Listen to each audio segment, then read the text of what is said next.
this stage, this church has saved my family.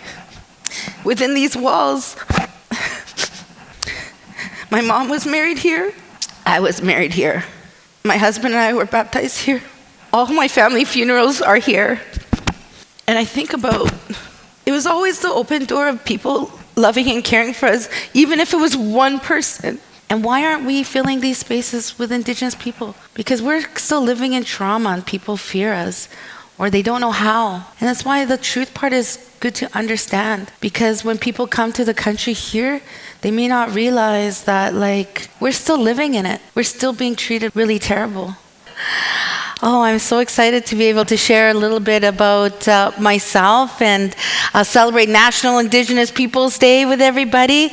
I'm just really happy to be here and share a bit about how our family became Adventist and share, the importance of the truth part before we get to the reconciliation. And when you take a look at the room, how many Indigenous people do we see in our church? We have special guests here today, our friends. And we're on the unceded territory of the Musqueam, Squamish, and Tsleil-Waututh nations. And we're right in Musqueam. And I would love to see, as we build relationships with people, understand first before we become friends with Indigenous people is understanding the history of who we are. So my name is Suzette Amaya. I am Kwakwakiwak on my mother's side and Coast Salish. And on my father's side, I'm Nishka and Cree. So I grew up with very many different cultures.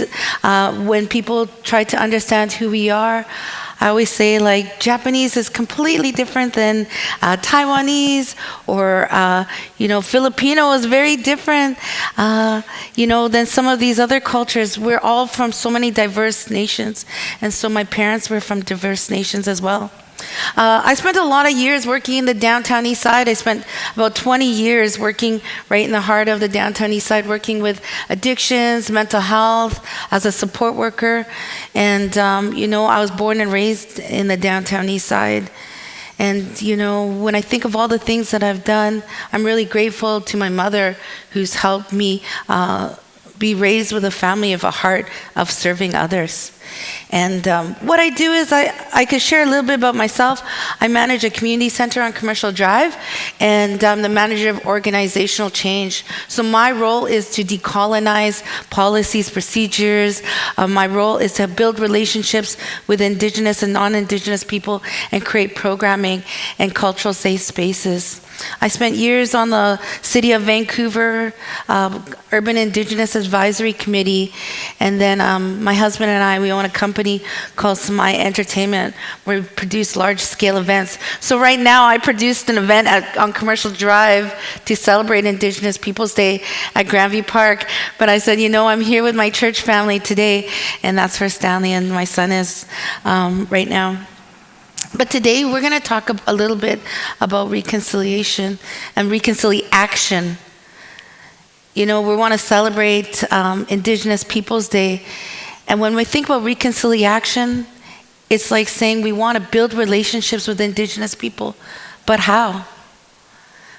Some people, when we look in the room and we see there's not very many Indigenous peoples here, why is that? When you think to yourself, do I have any Indigenous friends? Do I understand Indigenous people? There are many things to think about when we think about Indigenous peoples. And I always say to people, am I a safe person around Indigenous people?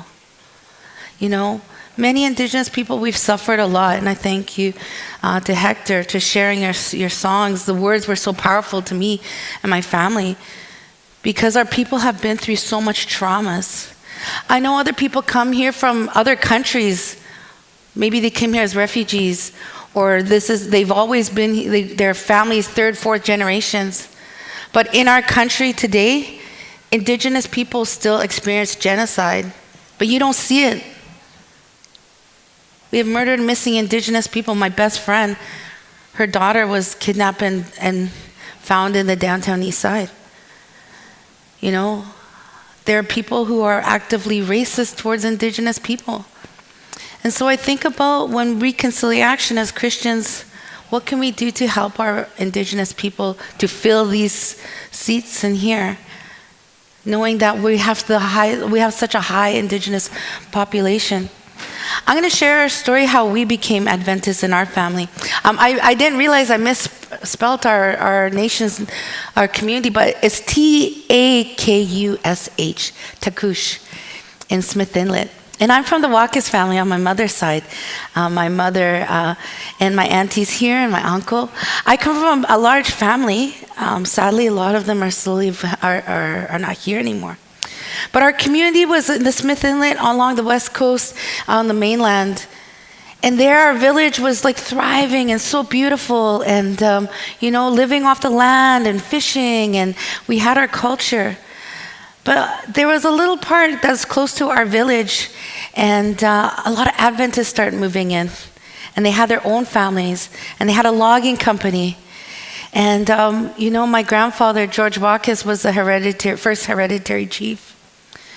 Well, all of a sudden you see all these Adventists moving in, and they're thriving and they're living. When I look at photos back in the day, they had beautiful boats and living out the flourishing of our land.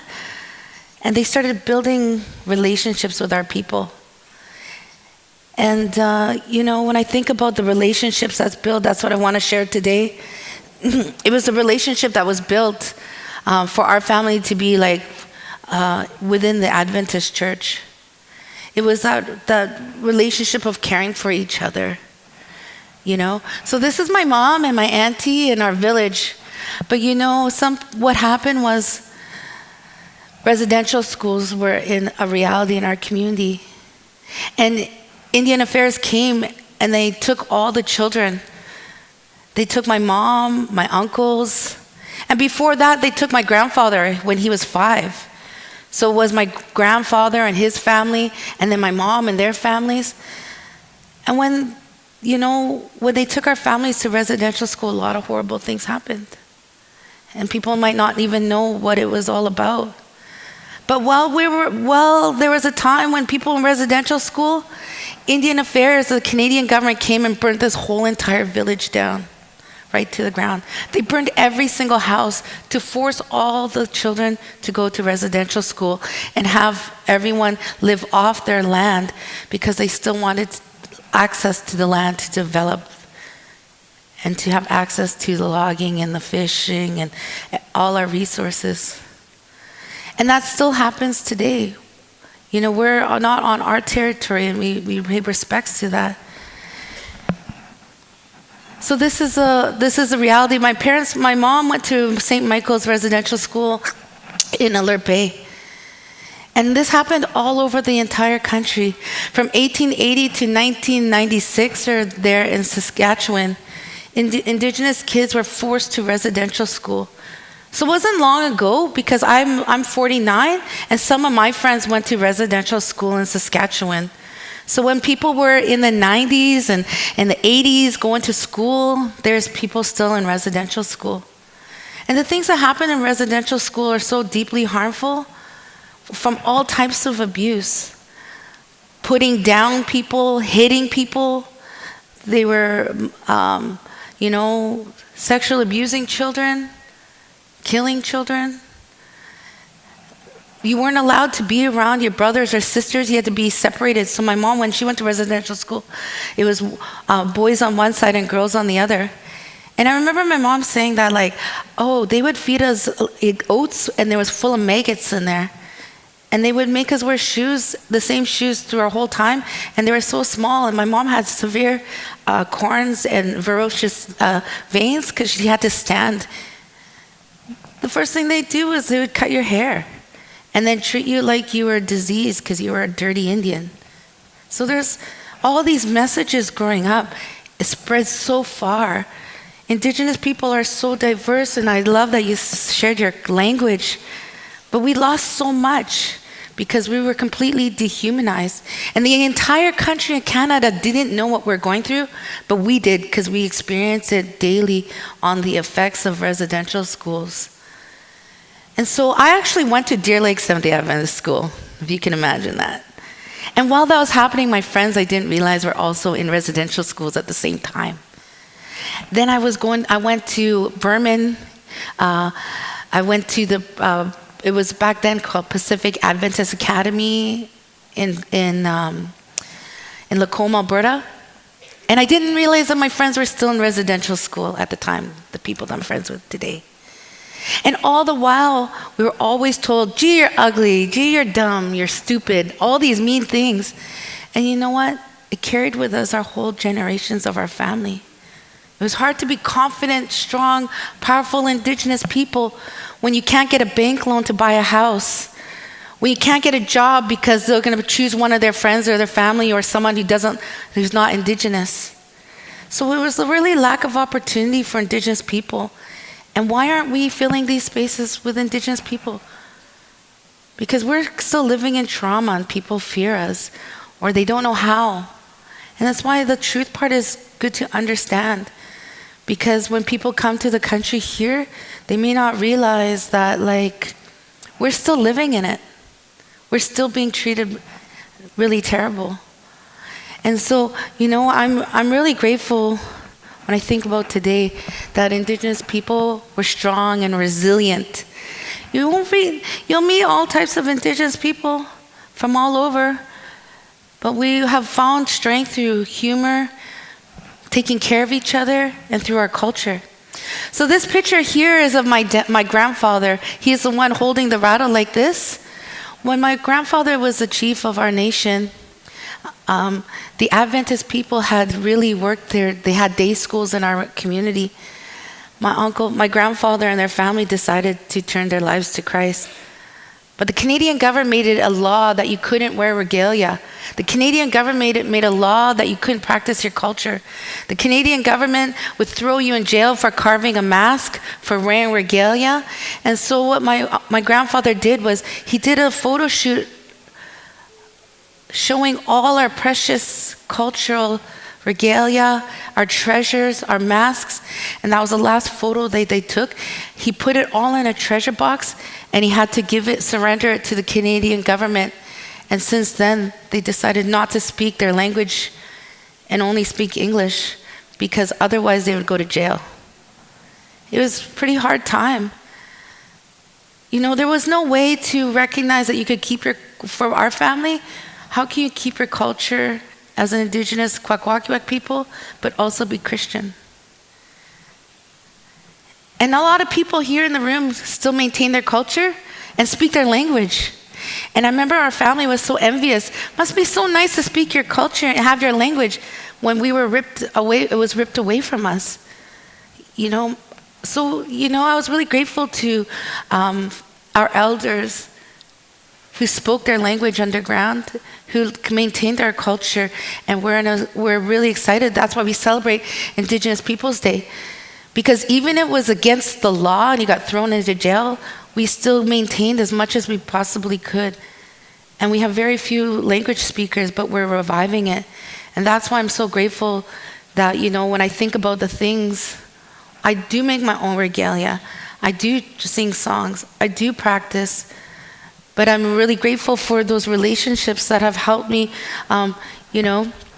This is my family here from the Wakas family, some of my surviving uncles and my grandparents. And my mom was the one in the little dress there, so cute.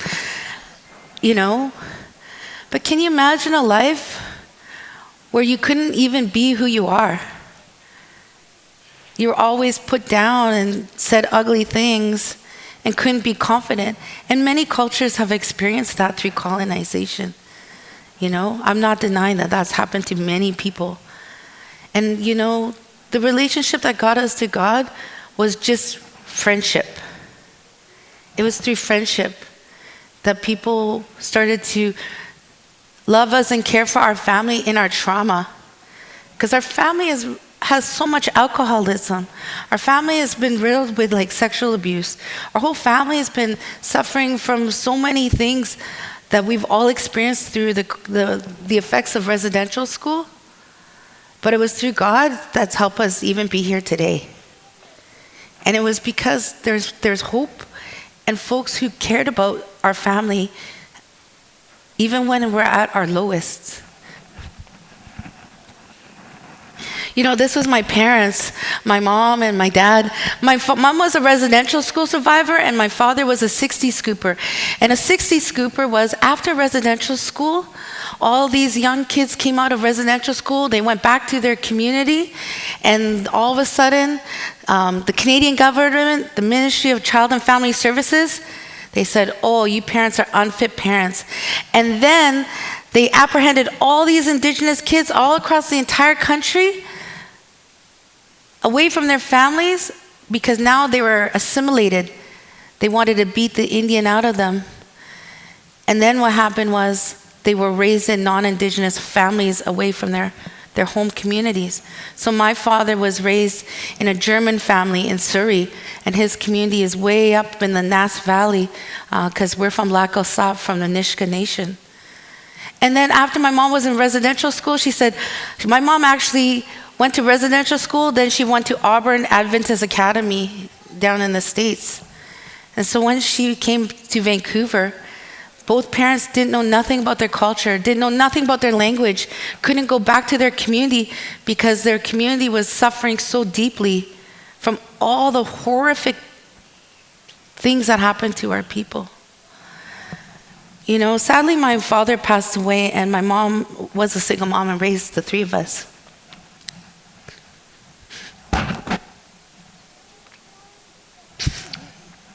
I'm so grateful for her. When I stood on this stage, we all were baptized here. This stage, this church, has saved my family. Within these walls, my mom was married here. I was married here. My husband and I were baptized here. All my family funerals are here. And I think about, it was always the open door of people loving and caring for us, even if it was one person. And my auntie's in this picture. This picture was just taken outside here. And my mom said, after residential school, she drank in the Downtown Eastside. And she remembered the mission, the church people that were in the community. And she said, I'm just going to take a chance. After a night of drinking, she took me and my brothers and she came to this church. And then she said, that's it. I'm going to quit drinking and I'm going to raise my children. And it was just so grateful. It took one person in our family and the people who showed her love and kindness. So I know deeply that if each person becomes friends with an Indigenous person and celebrates the resilience and the strength and the possibilities and the hope, that a whole community can change and grow. I don't know if you know here, but there's going to be a whole village here across the street. This community is growing with Indigenous people, and it's time we think about how can we become friends, not just celebrate through culture, but celebrate the strength of who we are. This is my family today. And through all the hardships, I think when we pray, we think Creator, but we think the people who struggled to get us here today. So when you see Indigenous cultures being shared, and totem poles and regalia, just know that they're coming from a place of trauma and healing and strength and resilience to keep who we are alive. I always want you to remember three things, and I know you can't see this very well, but today, on National Indigenous Peoples Day, take time to learn about residential schools. Just YouTube it. Take time to learn about the 60 Scoops. Take time to learn about murdered and missing Indigenous women, girls, people. There was a whole serial killer in the Downtown Eastside, and I was working down there. And 50 women went missing on Hastings to Columbia Street, on the same block the Vancouver Police Department is at. There's a whole highway of tears. So these things that happen to Indigenous people, it's not just a long time ago. It's happening still today. So take time to learn. Take time to reflect your own personal biases. Take time today to do I know about Indigenous people? Does reconciliation matter to me?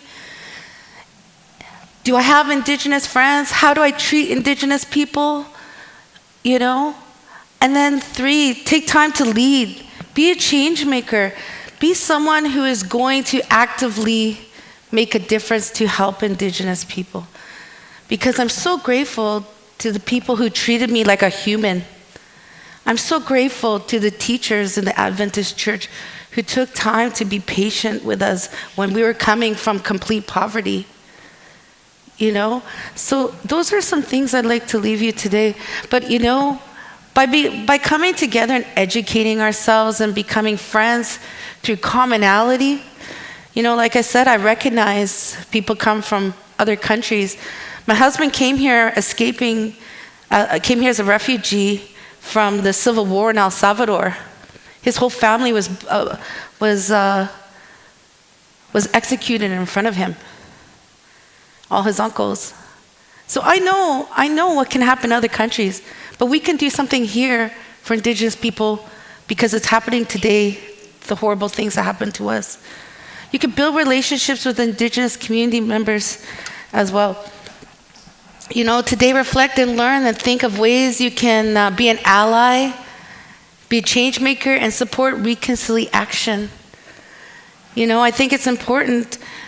It's interesting, there are other churches that have a lot of Indigenous. If you go to Port Hardy, that's where our family lives. The Pentecostal church and Baptist church, those seats are filled with Indigenous people. But the Adventist church, not as many. You know, I know because I'm like, what am I, like 3rd generation Adventist, right? You know, today I want you to think about Jesus came to earth to love people. Jesus hung out with people who were working on the streets, the prostitutes, the people who were sick, the people who were poor. Jesus came to be with the people who were suffering. I don't think I understood coming to the church when I was young, but I need to be here because it's saving my life.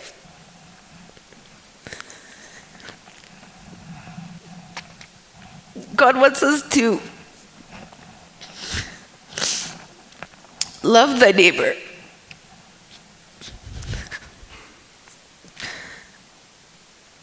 I think it's important. I think this building has helped me stay alive.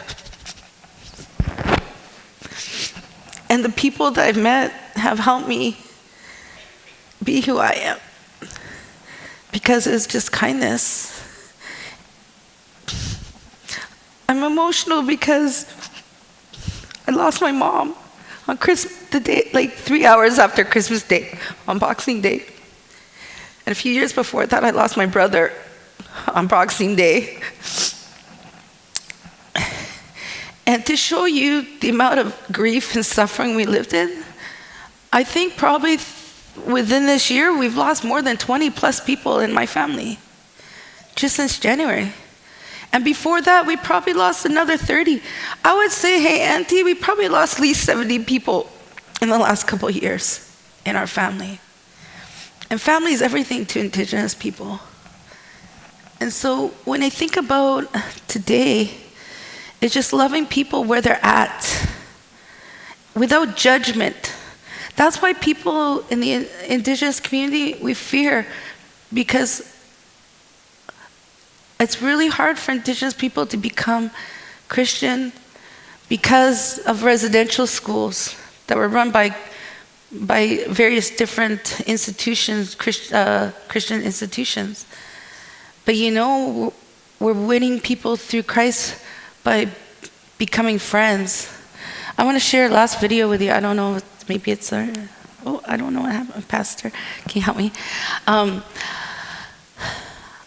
I witnessed just by treating people with love and kindness. And I know I have a lot of work to do in my personal life. But I had some friends. I'm in the music industry. I help people with their careers. And one person, she and her partner struggled with all types of things, whether it was addictions or I'm not going to say their personal lives, but